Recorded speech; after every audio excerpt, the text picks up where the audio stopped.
이렇게 되면 1인당 객단가가 올라가고 배민이나 플랫폼에서 지원하는 배달비와 추가적으로 1인당이 되면 2인당, 3인당, 4인당도 적용이 됩니다. 그렇기 때문에 3개를 다 잡은 거죠. 이거 3개 다 하는 사람도 잘 없어요. 대기업들도 지금 힘들어요. 왜냐? 물가 상승도 일어나니까. 2026년도부터는 팬덤 마케팅과 판촉 마케팅의 다각화. 이제는 TV 안 보지 않습니까? 지금은 중앙 하나의 마케팅으로는 부족하다. 1, 2, 3, 4, 5가 핵심 전략이에요. 26년도는. 이렇게 하면 26년도 망하겠습니까? 오히려 더 성장할걸요? 왜냐? 왓더버거도 싸지 않아요. 다만 뭔가를 고를 수 있다. 그리고 그 영역대가 5,000원부터 9,000원대 저희는 그 다음 그 안에서도 또 추가하면은 만 얼마가 될 수 있다. 슈퍼버거를 만들 수도 있고 가지각색대로 할 수 있습니다. 그래서 그것들이 되면서 핵심이에요. 다시 돌아올게요. 객단가를 올리는 작업을 해야 된다. 누구를? 1인당 객단가를 올린다. 단 강제성을 조정하면 안 된다. 강제성을 안 두고 1인당 객단가를 상승하는 방법은 하나의 기본 메뉴에서 추가해서 먹을 수 있게끔. 다만 가게에서는 조건이 2번째 조건, 조리가 간편해야 된다. 조리가 간편해야 되는 거는 재료가 간편해야 된다. 객단가들을 추가할 수 있는 선택 토핑들은 재료가 장만이 간단하고 조리가 간단해야 된다의 공식이 나옵니다. 좀 소름 돋죠? 서브웨이 만드는 거 봤어요? 그거 다 완제품인데요. 간단해져. 요하정, 토핑 추가가 재료 장만해야 돼요? 다른 모든 완제품들을 해가지고 초코쉘밖에 없잖아요. 다른 것들은 뭐 쿠키 때려주면 한 스푼씩 넣으면 되죠. 간단해야 된다. 추가 토핑이 되지만 간단해야 된다.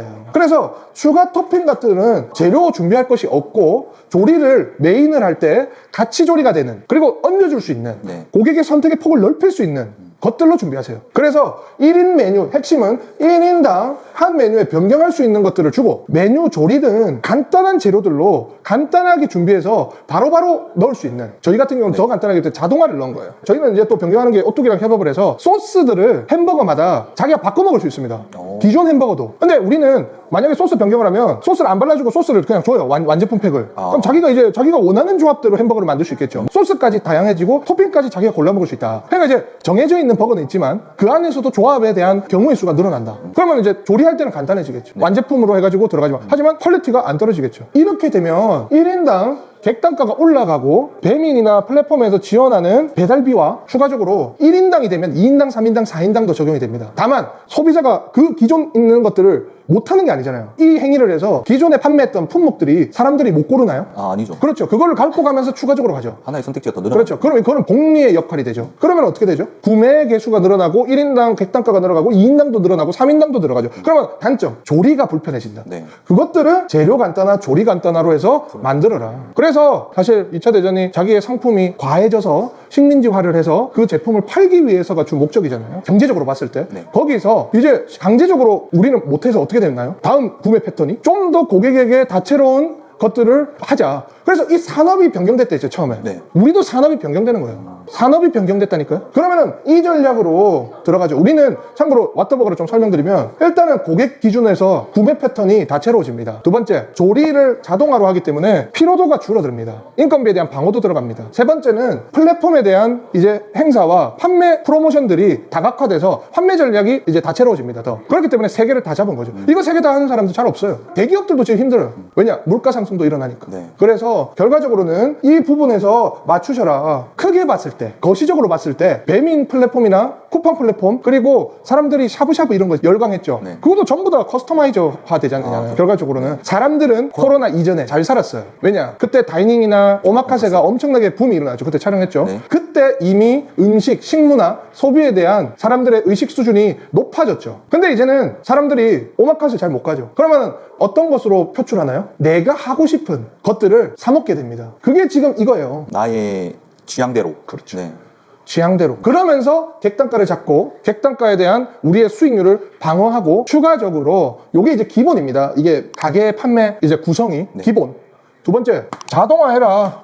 세 번째, 제2의 판매처 만들어라. 3가지 요건이 형성되고, 네 번째, 판촉에 대한 마케팅을 다각화해라. 판촉에 대한 마케팅을 다각화라는 것은 지금은 중앙 하나의 마케팅으로는 부족하다. 여러 가지의 마케팅, 예를 들어서 대표적인 인스타그램, 네이버, 당근, 그 다음에 유튜브, 틱톡, 대표적인 5가지 아니겠습니까? 네. 사람들이 가장 많이 이용하는 어플리케이션. 거기에 조금 돈을 써서 다각화해라. 사람들은 이 5개 플랫폼을 전부 조금 이용하고 있어요. 안 그런가요? 저도 여기 들어갔다 여기 들어갔다요. 그렇기 때문에 지금은 하나에 들어가는 게 아닙니다. 여러 가지를 분산 투자를 해서 효율적인 부분을 조금 하고 그게 규칙적으로 마케팅을 해라. 그 다음 5번째, 팬덤 확보해라. 단골들 말씀하시는 거. 그렇죠. 네. 단골들 확보는 오해하세요. 그냥 오프라인상에서 오셨습니까? 하면서 뭐 횟집 같은 경우는 막 지느러미살 좀 더 주고 단골 확보 맞습니다. 다만 너무 작아요. 혜택이요? 아니요. 단골을 관리할 수 있는 수가 지느러미살을 1000명한테 줄 수 있습니까? 불가능하죠. 네. 팬덤 마케팅. 팬덤을 만들어라. 아이돌이 팬덤을 만드는 방법을 공부하세요. 뭐냐면 내가 이 브랜드를 사랑하고 그 다음에 좋아하게 만들고 그것들을 자주 비치게 만들어내는 거죠. 저희 같은 경우는 고객 정보를 계속 업데이트합니다. 옛날에는 보통 뭐 이제 한번 구매를 하면 6개월까지 그 정보통신법에 의하면 6개월 안에는 동의를 안 해도 보낼 수 있어요. 근데 우리는 6개월 안에 동의를 받고 매주 또는 2주에 한 번씩 문자를 보냅니다. 단 혜택을 담아서. 네. 그러니까 옛날 같은 경우는 문자 보내지 말았는데 요즘에는 문자 취소됐어요. 좀 다시 좀 등록시켜 주세요라는 현상이 일어나죠. 오히려 그 팬덤들을 이제 진행해야 되는데 요새 많습니다. 프로그램 많아요. 네. 근데 그 프로그램을 단순히 구시대적인 발상인 포인트를 축적시켜주는 그 행위는 좋지 않아요. 왜 좋지 않냐면 포인트 스스로 모으라고 갑니까? 아니요, 거의 없는 것 같은데. 팬덤을 가입시키면 그러면 제일 잘 나가는 시스템을 공부하세요. 쿠팡, 와우를 하면 무료 배달시켜주겠다도 팬덤을 만든 거죠. 배민클럽을 하면 무료. 그럼 우리도 예를 들어 홀에서 그 다음에 자사앱에서 왓더버거를 또는 어떠한 가게를 가입하면 뭐 매주 쿠폰을 뭐 2,000원씩 발급해준다. 그런 고객층에 나뉜 팬덤을 만들어서 계속 정보도 받게 하고 그 수를 계속 늘려나가는 게 팬덤 마케팅입니다. 2026년도부터는 팬덤 마케팅과 판촉 마케팅의 다각화. 이제는 TV 안 보지 않습니까? 여러 가지의 지방 방송들을 활용해서 펼치고 그 다음에 제2의 판매처 를 만들고 자동화를 해서 생산 능력을 올리면서 기본기, 고객이 구매를 다각화하게끔 하는 것이 1, 2, 3, 4, 5가 핵심 전략이에요. 26년도는. 네. 이렇게 하면 26년도 망하겠습니까? 오히려 더 성장할걸요? 왜냐? 다른 곳들보다 차별성이 있으니까요. 그래서 제가 자꾸 자동화라고 한 겁니다. 왜냐면 내년은 인건비 상승이 있습니다. 두 번째, 환율이 1,466원대예요. 네. 주가 지금 다 떨어졌죠. 지금 11월 18일 촬영입니다. 비트코인 다 떨어졌죠. 네. 인건비 지금 이제 상승되겠죠. 추가적으로 내년에 뭐 지방선거로 인해서 이제 민생 자금만 한 번 더 풀리면은 뭐 지방선거 결과 나오면 이제부터는 뭐죠? 경기가 완전 살아나지 않는 한은 내수 시장은 박살날 수 있다. 그러면은 경기가 좋아지면은 뭔가 살아나겠다. 그 의지하지 마세요. 의지하는 것들은 경기로 인해서 잘 되고 경기로 인해서 망합니다.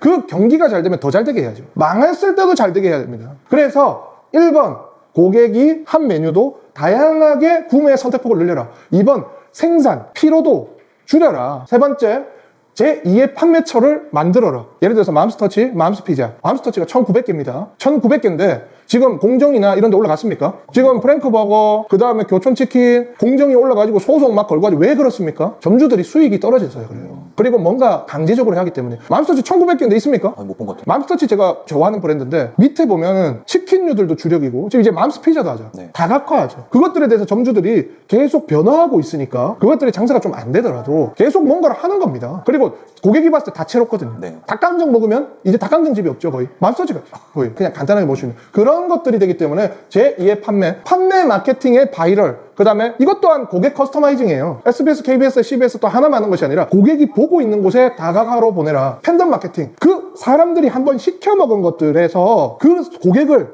소중하게 정보를 받고 더 이롭게 혜택을 지금 이제 배달과 홀이 있으면 홀에 대한 것들을 줘서 홀에 대한 나의 마진율을 좀 줄이고 그 다음에 홀로 도우면 판매처가 더 늘어나잖아요. 네. 이거 5가지만 하십시오. 근데 저 5가지 다 연관되어 있네요, 서로. 모든 게 연관되어 있습니다. 근데 어려워요. 하나부터요. 이거부터 하세요.